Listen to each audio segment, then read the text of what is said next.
tecnológico y real.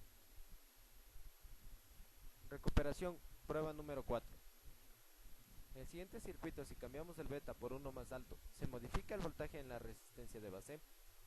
Conocimientos previos. Funcionamiento del transistor. En el transistor, el emisor es el encargado de inyectar electrones en la base, lo cual se encarga de gobernar dichos electrones y mandarlos finalmente al colector. La fabricación del transistor se realiza de forma que la base es la zona más pequeña, después del emisor, siendo el colector el más grande en tamaño.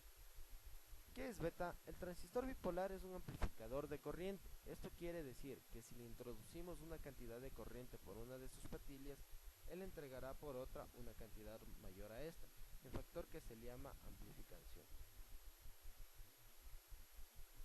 Se introduce la corriente por base y se entregará por emisor.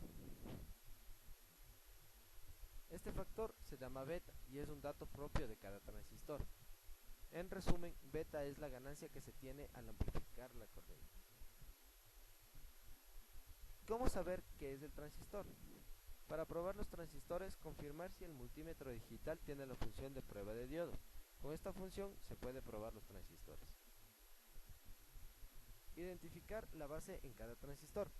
Para el transistor NPN, coloca la punta roja en la base y la negra en el emisor. Luego el colector. Deberás tener dos lecturas bajas. Enseguida pon la punta negra en la base y la roja en el emisor, y luego en el colector. El medidor no deberá dar lectura.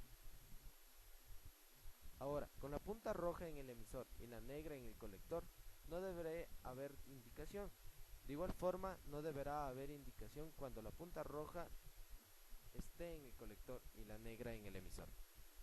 Para el transistor PNP, las pruebas son similares, pero ahora en la base se coloca la punta negra y en la roja el emisor.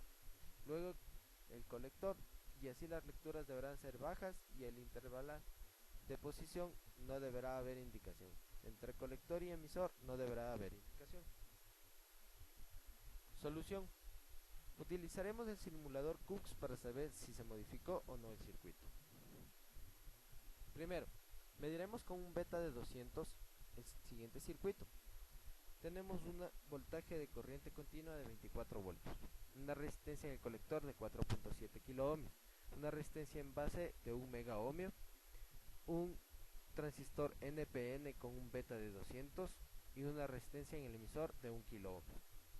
Con sondas de corriente y de voltaje podemos identificar que el voltaje en la resistencia de base es de 19.3 voltios.